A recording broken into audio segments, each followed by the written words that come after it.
नमस्कार दोस्तों, ज्योतिष, हस्तरेखा एवं वास्तु विशेषज्ञ आचार्य पंडित गिरीश बारोलिया के चैनल में आपका स्वागत है। कृपया हमें अपना स्नेह व सहयोग प्रदान करें। हमारे चैनल को सब्सक्राइब करें और बेल आइकॉन को प्रेस करें। साथ ही अपने आत्मीयजनों के साथ इसे अधिक से अधिक शेयर करें। आपका जीवन मंगलमय हो। लाइक करें, शेयर करें। आचार्य पंडित गिरीश बारोलिया, ज्योतिष, हस्तरेखा एवं वास्तु चैनल।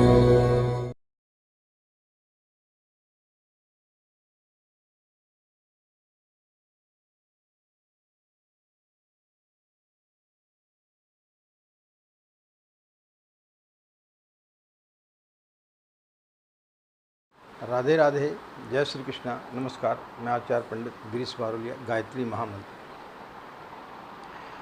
ओम भूर्भुवः स्वः तत्सवितुर्वरेण्यं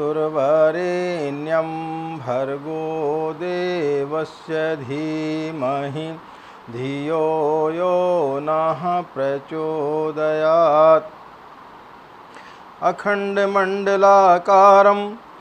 व्याप्तं येन चराचरं तत्पदं दर्शितं येन तस्मै श्रीगुरवे नमः। तस्मै श्रीगुरवे नमः। मित्रों, आज हम आपके लिए हिमाचल से अभिषेक ने कुछ अपनी जिज्ञासाएं भेजी हैं, यानी उनके कुछ प्रश्न हैं जो कि हमारा जो एक श्रृंखला चल रही है प्रश्नोत्तरी की गायत्री साधना से संबंधित, तो उसके जिज्ञासापूर्ण उन्होंने कुछ प्रश्न भेजे हैं जिनके उत्तर आज हम देने का प्रयास करेंगे। अभिषेक जी पहले प्रश्न लिखते हैं कि गुरुदेव, जो आपने ह्रीं श्रीं क्लीं बाला बताया था, उसका यूज़ हम कब और कैसे करें, यह हमारे काम कब आएगा। मित्रों, गायत्री मंत्र अपने आप में सर्वोपरि मंत्र है। एक हमने वीडियो डाला हुआ है कि गायत्री मंत्र जपने से ह्रीं श्रीं क्लीं ये तीनों सिद्धियां हमें प्राप्त होती हैं। लेकिन जब हमें कभी कोई विशेष समय पर विशेष परिस्थितियों में यदि किसी चीज़ की आवश्यकता होती है तो फिर इन बीज मंत्रों का प्रयोग करके उससे और ज़्यादा हम लाभ प्राप्त कर सकते हैं। तो हमने सूर्य ग्रहण और चंद्र ग्रहण के समय इसके बारे में बताया था कि इस समय यदि आप इन बीज मंत्रों का संपुट लगा करके यदि आप गायत्री मंत्र का जाप करते हैं तो वो आपके लिए विशेष लाभदायक होगा। किन परिस्थितियों में हमें बीज मंत्र लगाना चाहिए? यदि आपको लक्ष्मी की प्राप्ति की कामना आप कर रहे हैं तो आप उसमें श्रीं बीज मंत्र लगाएं, जो हमने कल ही एक वीडियो में बताया हुआ है। उसी प्रकार से बहुत सारे हमारे वीडियो पड़े हुए हैं, उनमें हमने बताया हुआ है कि गायत्री मंत्र में आप यदि आपको विद्यार्थी हैं और आपको पढ़ाई में मन नहीं लग रहा है तो आपको कौन सा बीज मंत्र लगाना चाहिए, दुर्गा जी का कौन सा बीज मंत्र लगाना चाहिए। तो इन जो समस्त गायत्री हैं उनमें आप किस प्रकार से बीज मंत्र लगा करके उनको और ज़्यादा पावरफुल यानी शक्तिशाली आप उन्हें बना सकते हैं। लेकिन जब आपको उनकी आवश्यकता हो तब आपको इनको लगाना चाहिए। जैसे चंद्र ग्रहण, सूर्य ग्रहण पड़ता है, या दिवाली की रात्रि आती है, या महाशिवरात्रि आती है, उन दिनों में इन चीज़ों का यदि आप प्रयोग करते हैं तो वो ज़्यादा आपके लिए साधना फलित होती है। उस समय आपको बीज मंत्र लगा करके यदि आप साधना करते हैं तो ज़्यादा आपके लिए लाभ होगा। लेकिन नित्य का जो पूजन है वो आपको जो साधारण जो गायत्री मंत्र आप लोगों को जो दिया गया है उसमें आपको जाप करना चाहिए। उसमें किसी प्रकार की छेड़छाड़ नहीं करना चाहिए, क्योंकि शुरुआती दौर में जब आप गायत्री मंत्र जप रहे हैं और उसमें आप और ज़्यादा उसको ज़्यादा पावरफुल बना देंगे तो सबसे पहले उतनी शक्ति आपके पास में होना चाहिए उसको झेलने की।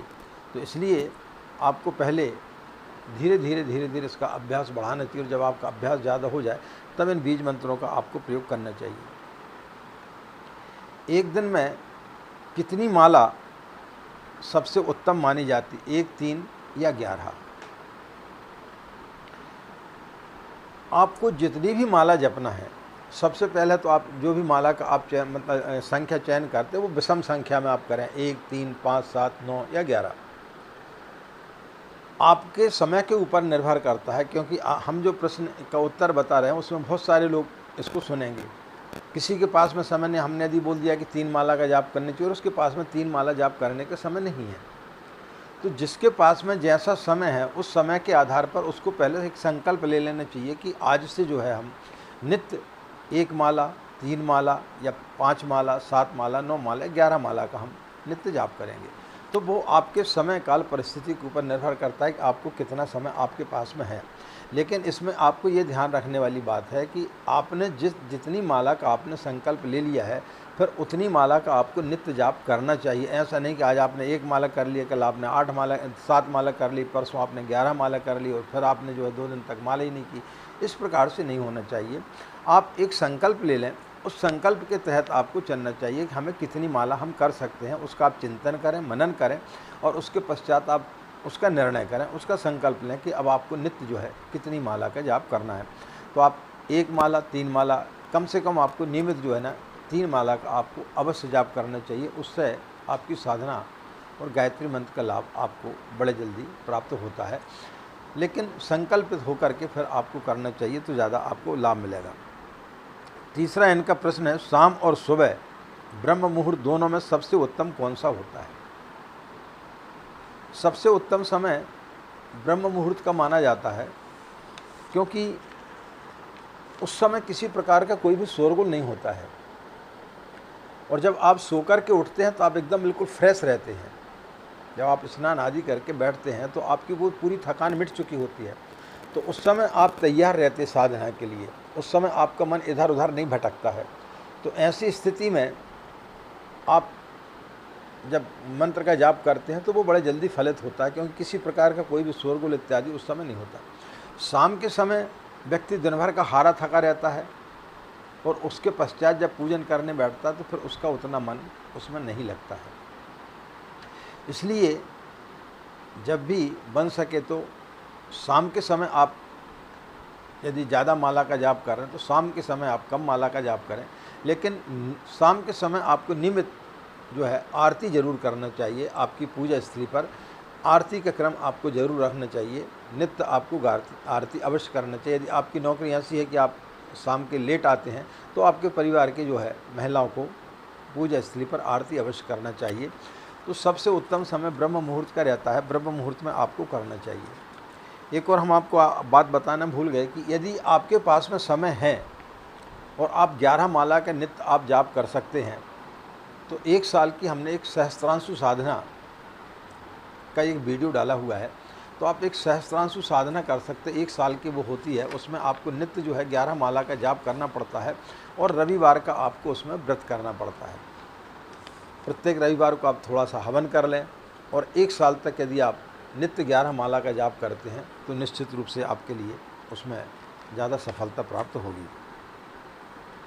गायत्री के साथ साथ और मंत्र का उच्चारण भी कर सकते हैं क्या? जैसे आजकल सावन का महीना है तो इसमें महामृत्युंजय मंत्र या फिर ओम नमः शिवाय मंत्र का जाप कर सकते हैं क्या? गायत्री मंत्र के साथ साथ में आप और भी मंत्रों का जाप कर सकते हैं, इसमें कहीं कोई अवरोध नहीं है।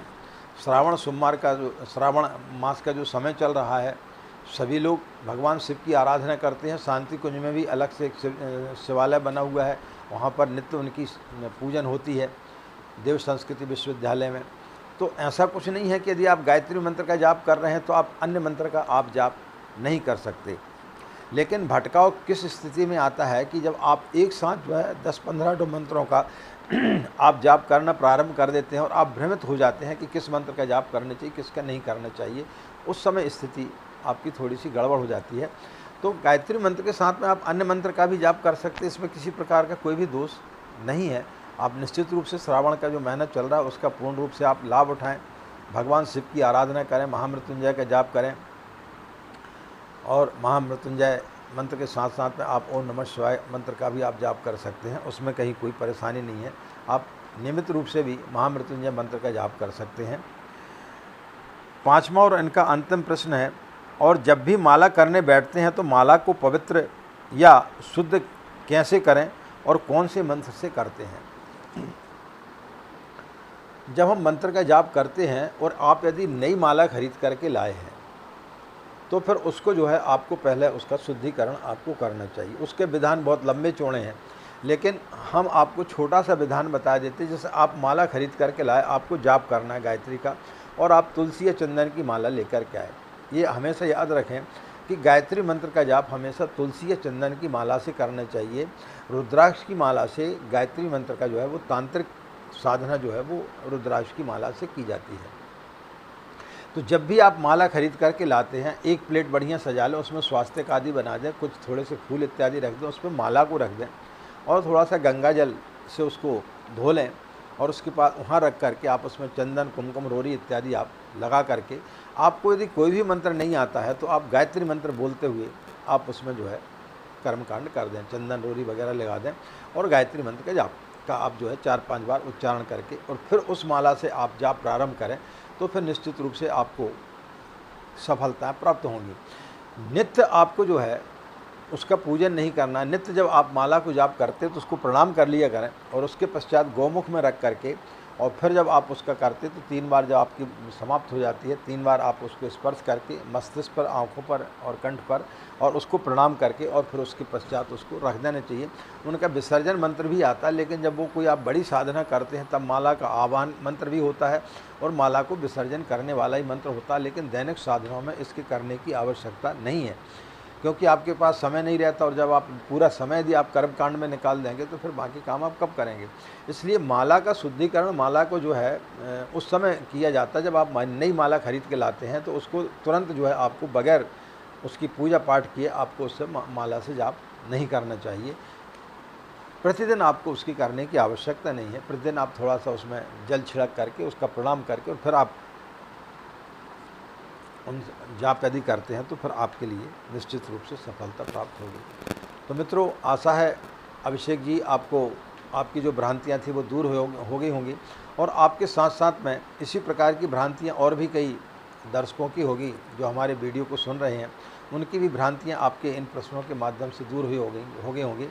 और हम सभी से अनुरोध कर रहे हैं कि ये जो श्रृंखला चल रही है, यदि आप चाहते हैं कि इसे हम और आगे बढ़ाएं, तो आपके अंदर भी यदि किसी भी प्रकार की कोई भी साधना से, गायत्री साधना से संबंधित किसी भी प्रकार की कोई भी शंका है, तो आप हमारे व्हाट्सएप नंबर जो ऊपर फ्लैश होते रहते हैं, उन व्हाट्सएप नंबर पर लिख कर के भेजें आपका नाम, आप कहाँ के रहने वाले हैं और आपके प्रश्न क्या हैं। ज़्यादा प्रश्न आप ना लिखें, ज़्यादा से ज़्यादा 5 प्रश्न लिखें यदि छोटे छोटे समस्याओं के हैं, और कोई बड़ी समस्या का है तो आप 1 या 2 प्रश्न ही लिखें ताकि वीडियो ज़्यादा लंबा ना हो सके। क्योंकि कुछ प्रश्न ऐसे होते हैं जिनको एक ही प्रश्न को समझाने में बहुत सारा समय लग जाता है। तो यदि आपकी जैसे इनके बहुत छोटे छोटे प्रश्न थे तो समय उतना ज़्यादा नहीं लगता।